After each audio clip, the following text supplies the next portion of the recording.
Et la restauration vient lorsqu'on est spirituel.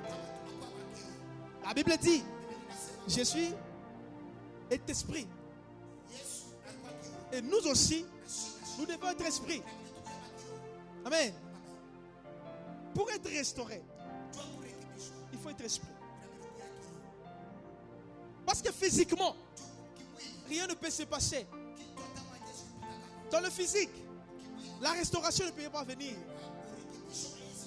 La restauration ne peut pas venir. Pourquoi? Parce que le physique nous empêche à faire certaines choses. Les corps ont ces désirs qui sont contraires au désir de l'esprit. Mais comme le corps a les désirs qui sont contraires de l'esprit, Dieu travaille qu'avec les hommes esprits. Voilà pourquoi il a choisi Ézéchiel. Et il transporte Ézéchiel, lui amène quelque part. Alors, ce n'est pas fini. Et lorsqu'il amène Ézéchiel là, à cet endroit, il lui pose la question. Il lui fait tourner. Et Ézéchiel a vu des ossements desséchés. Une représentation de notre vie. Parce que lorsqu'il s'agit de restaurer, on regarde ce qui était ancien, ce qui a été détruit, pour le remettre dans le temps initial. L'Éternel amène Ézéchiel pour le faire tourner et voir ce qui était là. Lorsque Ézéchiel voyait ces ossements, là où maintenant mon message va se baser, c'est la question que l'Éternel a posée à Ézéchiel. Il lui dit, fils de l'homme, est-ce que ces ossements peuvent vivre? Pourquoi j'ai parlé d'Ézéchiel comme étant un homme spirituel? Tellement parlant, si on me pose la question des choses qui sont mortes, on me dit, est-ce que cette chose peut prendre vie? Je vais répondre comme Marthe. Je vais dire, à chaque fois là, mais comme il est mort, il ne peut pas encore prendre vie. Mais comme cet homme était, il a dit à l'Éternel, ce qu'il a fait, il a ramené l'Éternel à quelque chose qui a été écrit. Est-ce qu'on peut nous lire Jean chapitre 6, verset 63?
Amen.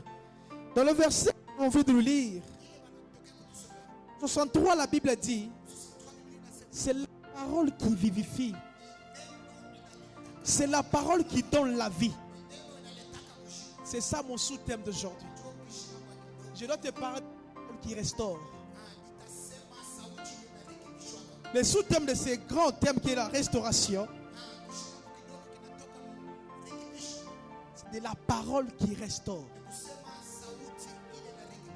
On dit à Ézéchiel, fils de l'homme, est-ce ces ossements peuvent prendre vie? Il dit, Seigneur, toi-même tu sais. Et Jésus dit dans le livre de Jean, chapitre 6, le verset 63. C'est l'esprit qui vivifie. Et on dit les paroles que je vous ai dit sont esprit et vie. Alors Ézéchiel a compris. Comme il était un homme esprit, il a compris que c'est lui à qui il me parle. Il est capable de tout. L'Éternel est capable de tout. Ce qui transforme toutes ces choses, c'est sa parole. Voilà pourquoi la parole de l'Éternel, c'est la parole qui, c'est la parole qui restaure. C'est la parole qui fait à ce que l'homme qui autrefois détruit se retrouve. C'est la parole qui amène l'homme qui était l'autre fois détruit à reprendre vie. Voilà pourquoi aujourd'hui, bien-aimé dans le Seigneur, j'aimerais te parler de la parole de ce Dieu qui est devenu ce temps-ci rare. Amen. Esaïe dit, d'autres bâtissent sur des anciens ruines. Les vôtres vont bâtir sur les anciens ruines. Pourquoi nous parler des anciens ruines? Là, on me ramène dans Néhémie. Je vois Néhémie. Il apprend que là, chez eux, on a tout détruit. On a tout renversé. Mais lui, lorsqu'il s'est levé, à l'arrivée sur place, Néhémie n'a pas cherché à enlever de fondations pour mettre de nouveaux fondations. Voilà pourquoi Esaïe dit, on va bâtir que sur les anciens ruines. Qu'est-ce que je voulais vous dire par là? La parole que nous vous prêchons chaque jour, la parole que nous sommes en train de vous dire, comme étant c'est la vie, nous sommes en train de bâtir. Mais ça n'a pas commencé avec nous. Ça a commencé quelque part. Mais à l'endroit où ça a commencé, il est arrivé à un certain moment, tout a été détruit. Mais la parole est restée intacte. Mais comme c'est resté intact, on ne peut pas vous prêcher en allant en dehors de cette parole qui nous a été laissée. Car c'est là vient la restauration. Les jours où on commencera à vous enseigner, où on commencera à vous dire des choses qui ne concordent pas avec la parole, on est en train de bâtir de nouveaux fondements, de nouvelles doctrines. Et sur ces doctrines qu'on est en train de construire, va faire en sorte que tout ce qu'on va dire, ça ne sera pas ce Dieu qu'on doit servir. Ça sera quelqu'un d'autre qu'on doit servir. Amen.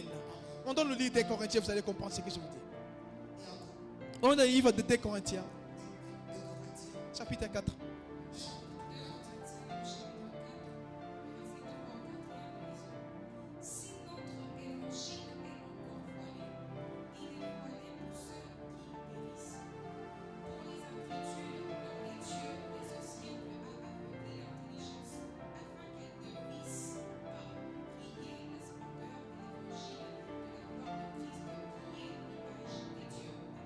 Amen. Est-ce qu'on peut le lire directement des Corinthiens 11, verset 4?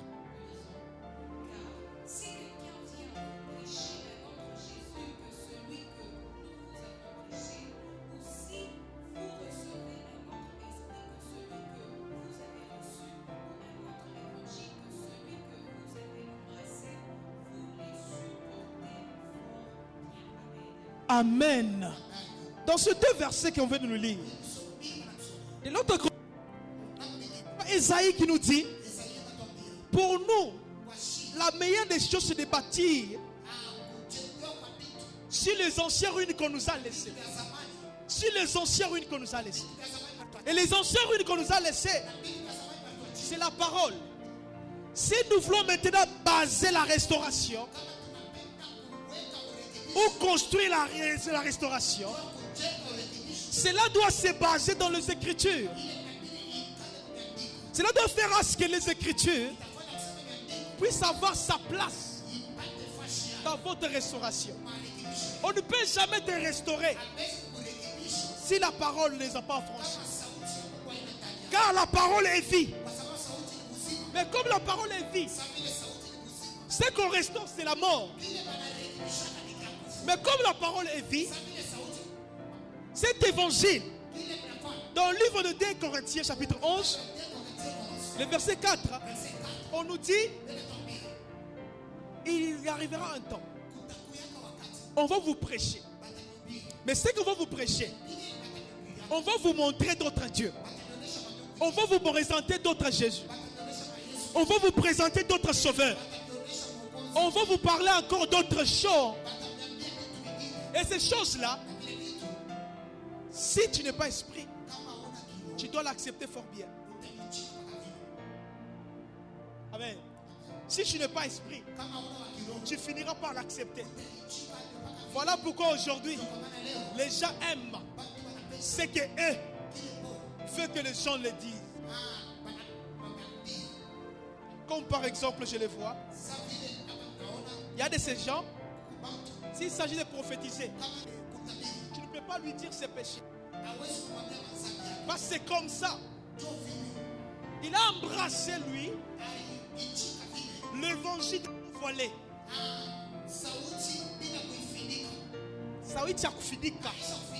Pour lui, il cherche tout simplement ce qui lui plaît, c'est tout. Il cherche ce qui lui plaît. Il n'y aura pas la restauration. La restauration vient lorsque l'homme comprend. Il ne dépend pas de lui-même. Il dépend de quelqu'un. La restauration vient lorsque l'homme comprend que ce que je suis, c'est Dieu. Et Dieu est sa parole. Alors si tu négliges la parole de l'Éternel, comment tu seras restauré? Léo, tu n'appelles pas qu'à qu'on puisse nous prophétiser. Ézéchiel était un prophète. Il a prophétisé que ce que Dieu lui a dit de faire. Mais aujourd'hui, la parole de ce Dieu-là, les gens ne l'aiment plus. Les gens n'aiment plus cette parole. Et vous savez pourquoi? Parce qu'eux pensent que la restauration vient lorsqu'on te dit Chimama, c'est au nom de Jésus. La sorcellerie ne va pas quitter. Ça va quitter lorsque tu comprendras. Il est temps pour toi d'être un homme spirituel.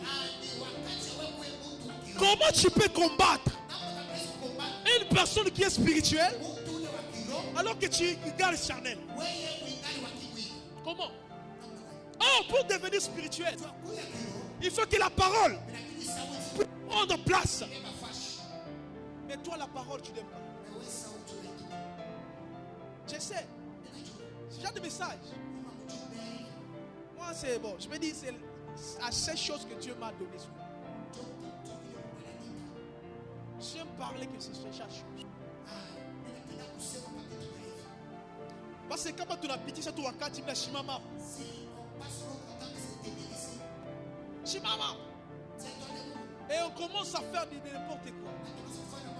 Sans toutefois te présenter cet homme. Sache-le que tout ce qu'on est en train de faire sera rendu en néant. Sera rendu en néant. Partout où tu seras. S'il s'agit de Dieu, s'il s'agit de la prophétie est là. La prophétie, c'est la parole de l'Éternel. Mais comme c'est la parole de l'Éternel, alors il faut bien que tu sois un homme qui l'entend. Il faut que tu sois un homme sensible à comprendre que c'est à ce moment que Dieu me parle.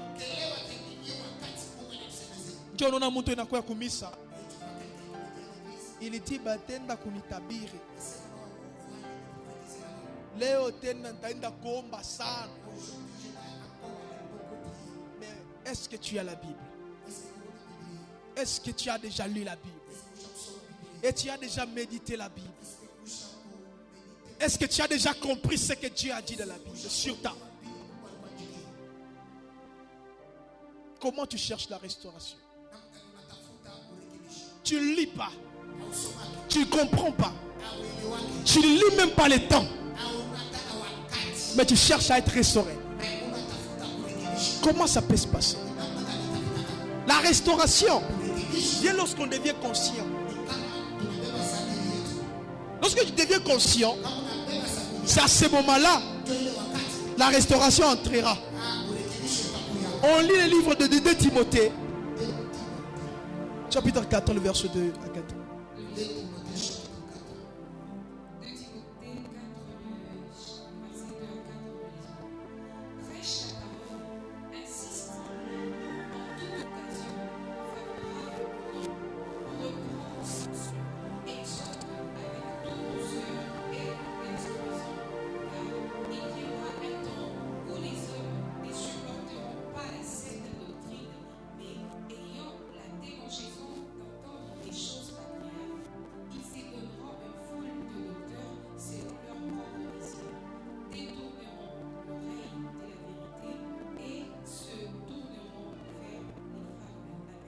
Amen.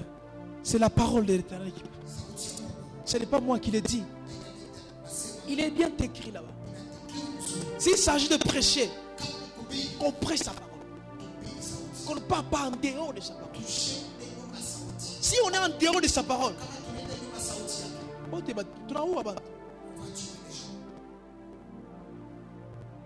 prêcher, oui. Prêcher, ce n'est pas non seulement se mettre ici devant. Ton attitude me prêche. Ta façon de prier me prêche. Ta façon de se disposer, de se donner à Dieu me prêche. Mais si ces choses me prêchent de toi, mais il faut comprendre, il faut prêcher avec insistance. Parce que le temps viendra où les hommes ne vont pas encore donner oreille.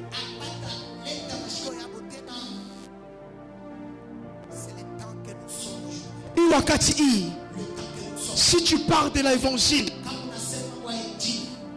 tout le monde te laisse. Mais comme on a quoi au monde ma miracle,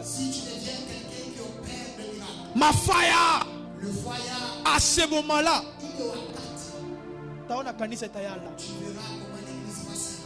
mais vous oubliez une chose.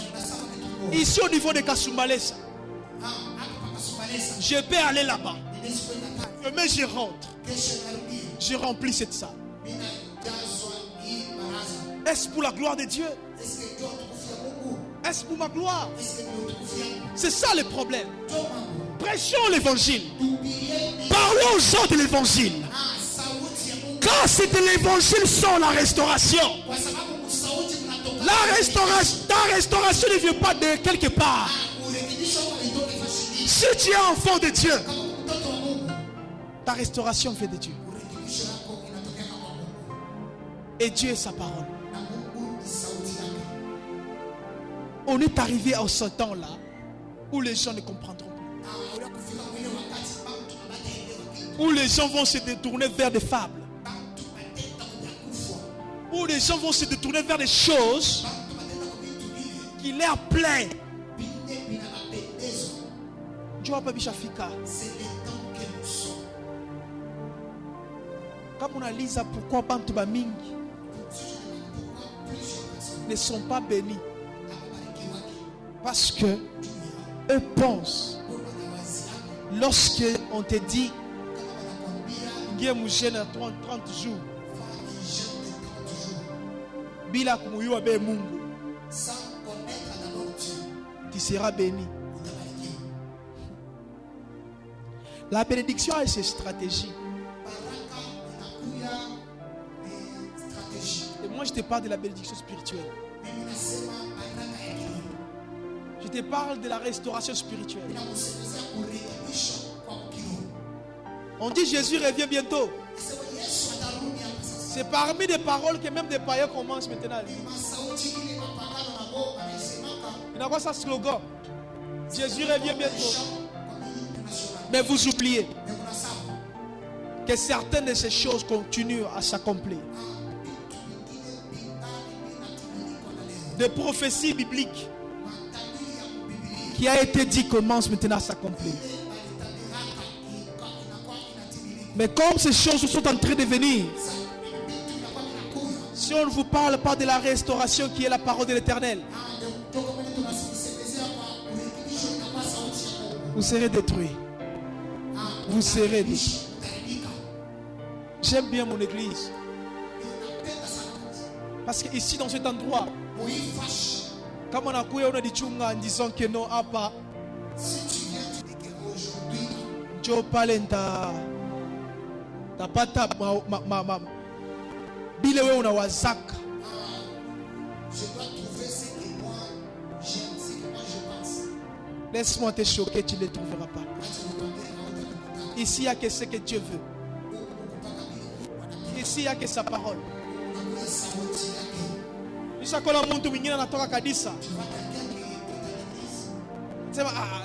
Depuis tout l'an,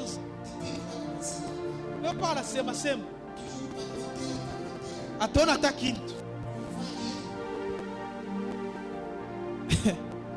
Il y a une chose que tu dois savoir, toi, la personne qui pense comme ça. Habakkuk dit, même si la promesse tarde, attends-la. Attends. Mais toi, tu n'attends même pas. Tu es pressé à voir. Si tu es pressé, tu n'as pas mal. Voilà pourquoi on est arrivé au temps où la parole s'est fait chère.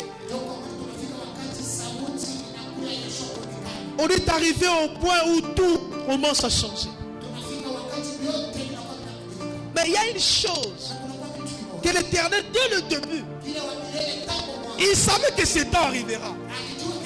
Mais comme il savait que ce temps arrivera, il a placé dans l'homme en libre arbitre.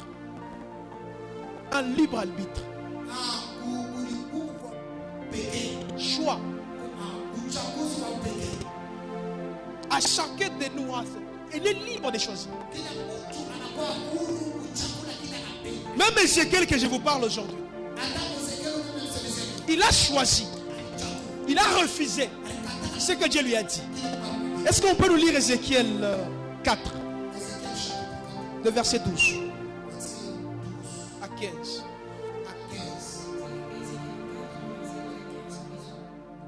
Tu mangeras des gâteaux d'orge que tu feras cuire en leur présence avec des excréments humains. Et l'Éternel dit, c'est ainsi que les enfants d'Israël mangeront leur pain souillé parmi les nations vers lesquelles je les chasserai. Je dis, ah Seigneur l'Éternel, voici mon âme n'a point été souillée depuis ma jeunesse jusqu'à présent.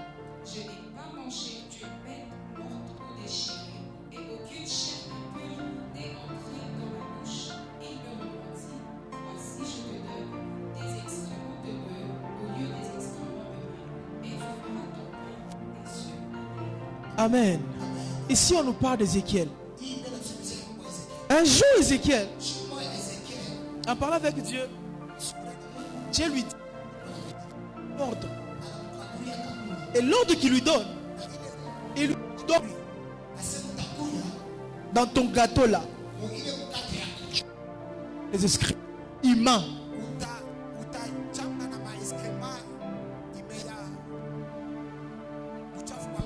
Excusez-moi le terme m'envie. Il lui dit, tu mangeras cela. C'est moi l'Éternel qui te le dit. La parole de l'Éternel que je vous prêche, il est difficile de les vivre. Mais si on les vit, il y a la vie qui nous attend. On lui dit ces choses. Ézéchiel a imaginé ça.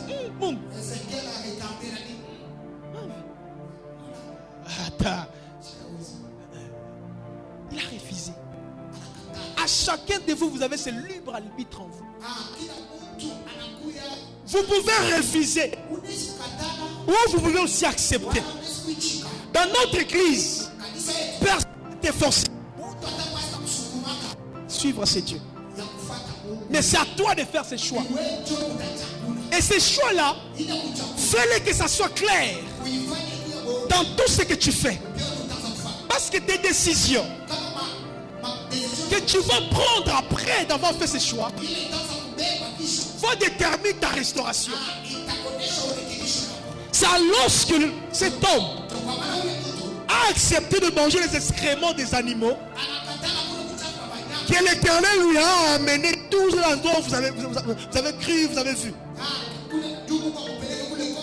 Parce qu'il a accepté que la parole soit en lui. Parce qu'il a accepté que Dieu puisse marcher ensemble avec lui. À ce moment-là, il a été utilisé puissamment. Tu veux la puissance. Tu veux être restauré.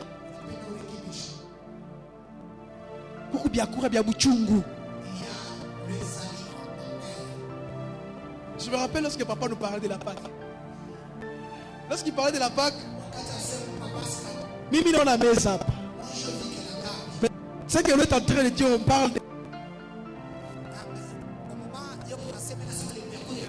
Moi j'ai pensé, papa, t'as un capuchungu. On avait la chapati. Tu fais pas ça, mon Bible. On mélange ça. Qui va accepter de manger? C'est la même chose avec la parole.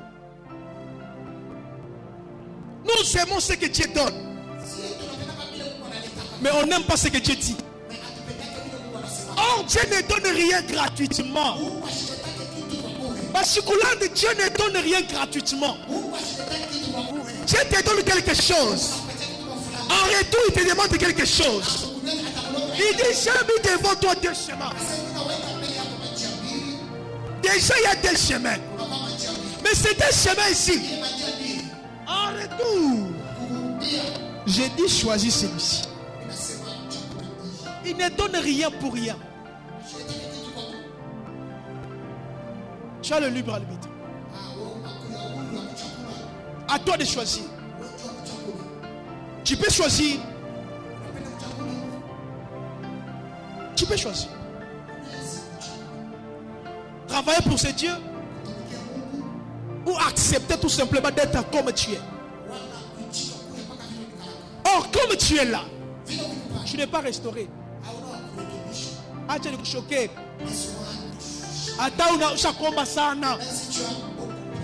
Tu n'es pas restauré. Tu seras restauré que les jours tu acceptes.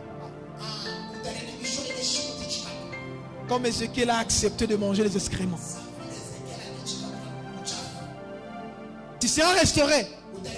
Que les jours tu comprendras, il est temps de me laisser conduire par Dieu. Et aujourd'hui, je vais vous donner 6 choses qui doivent t'aider dans cette marche si tu acceptes de suivre ce Dieu. Et ces 6 choses vont nous accompagner partout où nous serons. Mais quand vous avez 6 qui moi et qui n'a manqué, sache bien que la restauration dans ta vie est ratée. Amen. On doit voir ces 6 choses. La première des choses, c'est la force. La force d'accepter. Pour les gens qui écrivent dans le livre de Jean 6, le verset 60 à 67. Ici, il y a des disciples qui étaient autour de Jésus. Jésus leur dit quelque chose. Après avoir parlé, quelque chose s'est passé. Les disciples m'ont posé la question. Comment il est en train de parler comme ça? Et on dit, la Bible dit, les gens se sont retirés de lui. Comme on a somme, les gens se sont retirés de Jésus parce qu'il parlait. Mais il y a une question qui s'est posée à la fin. La Bible dit, Jésus regarde les 12. Il leur posé la question.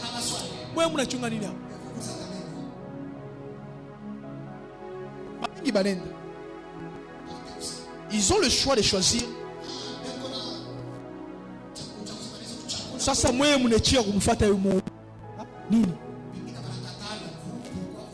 suivre ces dieux, ça demande la force. Beaucoup de gens pensent que c'est la force physique.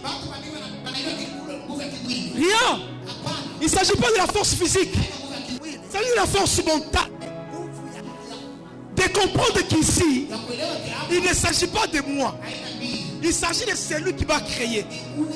Ce qu'il est en train de me dire, malgré c'est difficile, malgré que non, Maïcha a bien né que tout, mais je sais, comme un Job, il se lèvera et il agira. La force. Si tu n'es pas fort, tu ne seras jamais restauré. La force aussi, c'est conjugue. Hein? Lorsqu'on est dans la prière, si tu pries, il faut être fort. Ah, la prière d'un homme juste a une grande efficacité. C'est que la prière. Mais il faut être fort. Parce que si on est fort spirituellement, à ce moment-là, on sera cet homme qui dit j'ai combattu un bon combat. Et ce bon combat-là, ce combat demande la force. Si tu n'es pas fort, c'est ton problème. Le deuxième des choses, c'est le courage. Hein? Le courage. Le courage dans le livre de Josué. Josué 1:9. Je pense que c'est la presse. 1:9. La Bible dit, l'Éternel dit à Josué, pas dit. Prends courage. Fortifie-toi. Pourquoi Dieu dit à cet homme? Il faut d'abord comprendre Josué était qui. Lorsque Moïse était là, l'homme fort qui était à côté de Moïse, c'était Josué. Donc Josué avait la force, mais il manquait le courage. Mais comment il sera restauré si le courage manque? Restauration, c'est lorsque tu es fort et courageux. C'est à ce moment-là qu'il sera restauré. Qui sera restauré que si tu es fort et courageux. Fort dans la prière, courageux lorsqu'il s'agit de parler de Dieu. Aujourd'hui, on a honte de parler de Dieu. Aujourd'hui, ma génération, on est tellement perdu au point où tout l'Afrique à niveau, moi, on a un frère. Je manque pour lui parler de Dieu. Parce qu'il va me juger. Parce qu'il y a eu un kansambi et à cause de ça, je ne vais pas lui parler. Tu es en train de perdre un homme. Aie courage. Dans tes péchés là, aie courage. Lève-toi et dis non Seigneur, j'abandonne. Aie courage. Cela demande que toi, ça ne demande pas quelqu'un d'autre, toi-même. Sois fort et courageux. La troisième des choses, l'envie. L'envie. C'est dans le livre de Psaume 37, le verset 4. L'envie, avant l'envie de servir Dieu. Dieu ne peut jamais restaurer une personne pour laisser à côté. Non. Oui, bon, on a connu un fou de restauration, bien sûr. Et après quoi? Tu vas faire quoi après? Tu prends la restauration, bon, c'est pas vrai. Rappelez-vous, je vous ai dit, Dieu ne donne rien pour rien. Il te donne cette restauration que tu cherches. Peut-être en toi, c'est le mariage. Lorsqu'il te le donne, c'est pour que tu lui sers avec. Voilà pourquoi il faut avoir l'envie de servir Dieu. Peu importe tout ce qui se passe. Aie cette envie-là de parler de Dieu. Et cette envie de lire. Et cette envie de comprendre les pensées de l'éternel. Et l'envie de chercher Dieu. Voilà pourquoi tu as des problèmes à la salle. Pour les gens qui ont été déjà à la montagne, regardez combien de personnes. Lorsque tu lui poses la question pourquoi tu es là, donc c'est parce qu'en bout d'un mot que tu as envie. Mais si tu trouves cela, est-ce que cette envie continuera? C'est ça le problème avec notre Dieu. C'est ça le problème. Le problème, c'est pas ce que tu cherches. Ce que tu cherches, c'est tout dans sa main. Il peut se décider aujourd'hui. Il te le donne. Mais après. J'ai à témoigner ici. Je n'oublie pas ce témoignage. Parce que ça a marqué toute ma vie. En 2017, alors que j'arrivais dans cette église, j'ai demandé à Dieu d'avoir l'argent. J'avais l'envie d'avoir l'argent. Tellement que j'ai prié, il a transpiré. Un jour, j'ai dormi. J'ai dormi. Qu'est-ce que Dieu me montre? Il me montre moi. Je suis devenu un homme bizarre. Cette femme. Donc j'ai demandé quelque chose qui me détourne. L'envie. Si tu l'utilises aussi mal. Je sais que vous cherchez l'argent. Mais cherchez plus Dieu.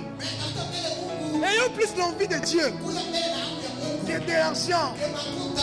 On dit premièrement, cherchez les royaumes.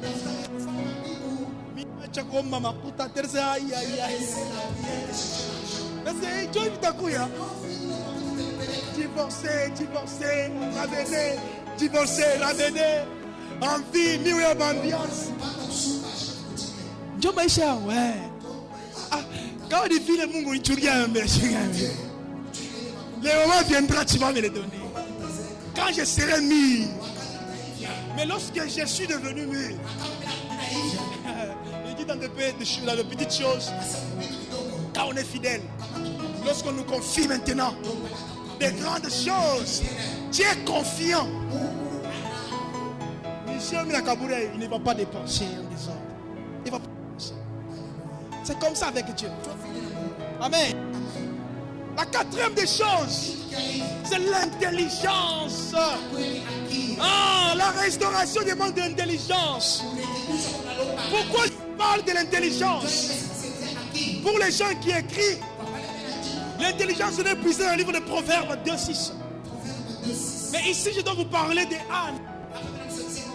L'intelligence va t'amener à canaliser tes envies.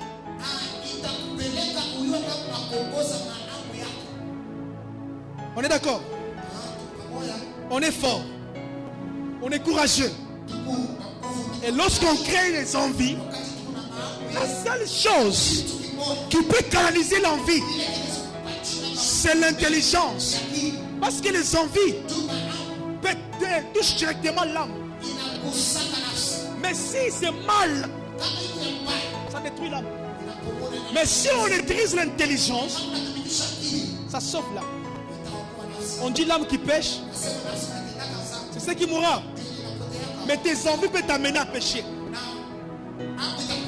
Et ça touche ton âme. Et ton âme. Mais si tu canalises tes envies, tu es bien canalisé. Et pour bien le faire, il te faut l'intelligence. Pourquoi j'aimerais parler de Anne? Anne a prié. Parmi les prières qu'Anne a fait, vous allez lire ensemble avec moi. Dans la Bible, nulle part on a dit Dieu a répondu à la prière de Anne. Pourquoi? Anne ne priait pas avec intelligence. Il priait avec pensée et envie. Ses envies tout simplement. Mungu wangu, Pénina se moque. Or, le Dieu que nous prions n'aime pas ces choses. Lorsqu'on est intelligent et que nous cherchons Dieu, il y a des mots précis.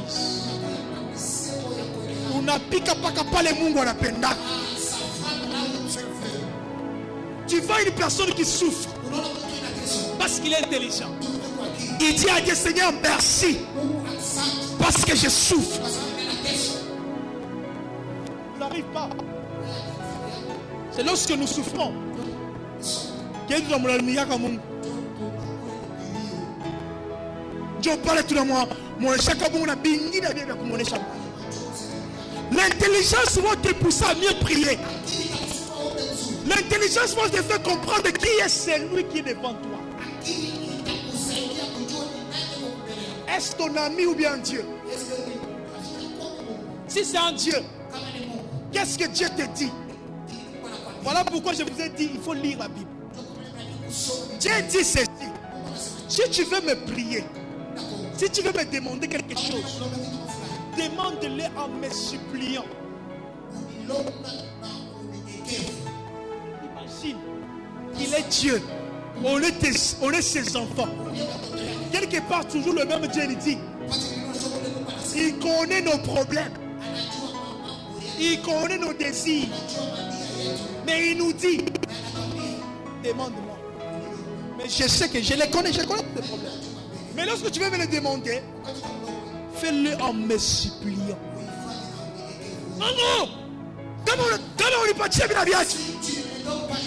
Dieu n'est pas notre ami. Ça, c'est un point. Dieu n'est pas notre ami. Amen. La cinquième des choses, c'est la foi. La foi. Dieu ne peut jamais te restaurer si tu n'as pas la foi. Hey. La foi, c'est la base. J'allais mettre mon premier niveau. La foi, c'est la base. C'est des temps inutilement ici. Parce que c'est pas foi. Qui a vu Dieu? Personne n'a déjà vu Dieu. Qui? Pas que ses œuvres. Mais il nous faut la foi. Ça, c'est dans le livre de Jacques 1, le verset 26. Ainsi que Matthieu 19, le verset 23-24. Vous allez lire et comprendre la foi là-dedans. Chose que je vais vous parler sur la foi. Vous le savez déjà. Sur la foi, je ne peux pas entrer pour ne pas gaspiller beaucoup de temps. La foi, je peux sauter. Parce que je crois que tout le monde ici comprend l'importance de la foi de la vie chrétienne. La Bible dit Dieu est le consommateur de la foi. S'il consomme la foi, cela peut t'amener à la restauration. Voilà pourquoi il faut avoir la foi. Et la sixième des choses pour clôturer, oublions les passés. Vous avez la seule chose qui fait à ce que qu'il est. Malgré tu as tes 5 choses ici. Tu as la force. Tu as le courage. Tu as l'envie. Tu as la foi. Mais si tu n'arrives pas à oublier ton passé, tu ne seras pas restauré. Mais j'aimerais que ces versets, on puisse nous les lire. Philippiens. Est-ce qu'on peut lire le verset de Philippiens 3?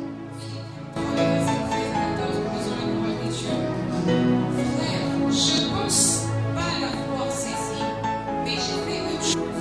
Oublions ce qui est en arrière et développons vers ce qui est devant.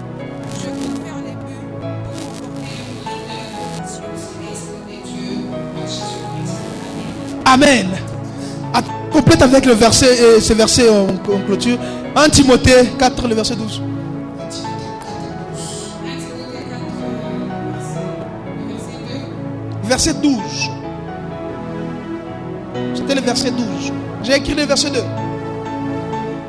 Aïe, aïe, aïe. Vous pouvez prendre le verset 12. Prêche la parole, insiste en toute occasion, favorablement, reprend censure et exhorte avec toute douceur en exposant. Car il viendra un temps où les hommes ne supporteront pas la saine doctrine, mais... Non, non, ce n'est pas ça. C'est 1 Timothée 4, le verset 12. Ça dit, ça parle que personne ne méprise ta jeunesse. C'est quoi ce verset? Ok. Ici, on nous parle d'oublier le passé. Vous savez, le passé, c'est l'arme redoutable que le diable utilise. Lorsque tu cherches à te réorganiser, lorsque tu cherches à commencer à rebâtir, le diable te rappelle. Dans la Bible, il y a une personne qu'on appelle dans le livre de Néhémie. C'est Shimba là. C'est comment c'est monsieur? J'ai encore oublié ça. Il y a deux messieurs. Lorsque Néhémie voulait construire, et était là en observant. Il est en train de reconstruire. Après, on va envoyer le renard, il va les tuer. Et le renard qu'on envoie souvent, c'est le passé d'une personne. Le diable te répond, te montre toujours, il est mamie moritoshak. Il te montre qu'il est miturifagnac. C'est ce que le diable te présente. Et lorsqu'il se présente ces choses-là, directement tu es découragé. Imagine ton passé. Détruis la force. Détruis le courage. Détruis l'envie de chercher Dieu. Et détruis aussi la foi. Imagine une simple. Détruis toutes ces choses. Or, si une de ces choses manque, il n'y a pas la restauration. Alors, Dieu te recommande. Oublie ton passé. Le passé est passé. Avec toutes ces choses. C'est passé. On a déjà demandé pardon à Dieu. Vous savez pourquoi Dieu ne nous pardonne pas? Parce que nous pardonnons. Mais après, on a ce qu'on appelle la culpabilité. Yakusema est-ce qu'on a tourné ou pas? Or, si tu doutes, c'est tout. Il ne te pardonne pas. Alors, lorsque tu demandes pardon à Dieu, pense-le que tu es déjà pardonné. Et oublie le passé. Oublie tout ce qui est passé. Et que personne ne te le rappelle. Que personne, dans un Timothée dit que personne ne te méprise. Parce que Roufagnac, parce que tu étais. Parce que. C'est pas son problème. Le problème, c'est celui qui t'a appelé. Comme c'est Dieu qui t'a appelé. Comme c'est celui qui restaure. Alors laisse-lui parler. Laisse-lui parler. La présence de Judas, la présence, a empêché Dieu de guérir. Ça n'a pas empêché Dieu de guérir. Dieu savait que c'est celui qui va me vendre, n'est-ce pas? Sa présence ne l'a pas empêché. Pourquoi tu as peur de ces gens qui te parlent? S'il te rappelle, tu lui dis, oui, bien sûr, je l'ai fait. Mais Dieu m'a restauré. Je ne suis pas encore cet homme-là. Je ne suis pas encore celle-là que tu pensais. Dieu m'a restauré. Et ma vie a changé. Est-ce qu'il y a personne qui est béni? Si tu es béni, acclame pour la gloire de ce Dieu merveilleux.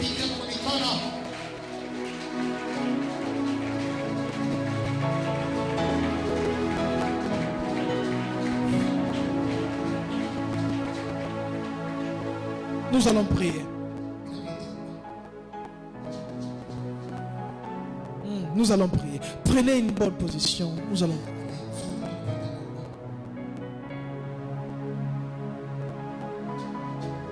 Tu vas demander à Dieu ces choses. Si tu les manquais, demande-le à Dieu. La Bible dit, Dieu dit, si nous lui demandons quelque chose, il nous le donne.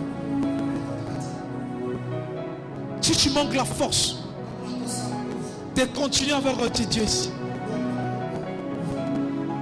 demande-lui la force. Si tu manques le courage de travailler pour ce Dieu,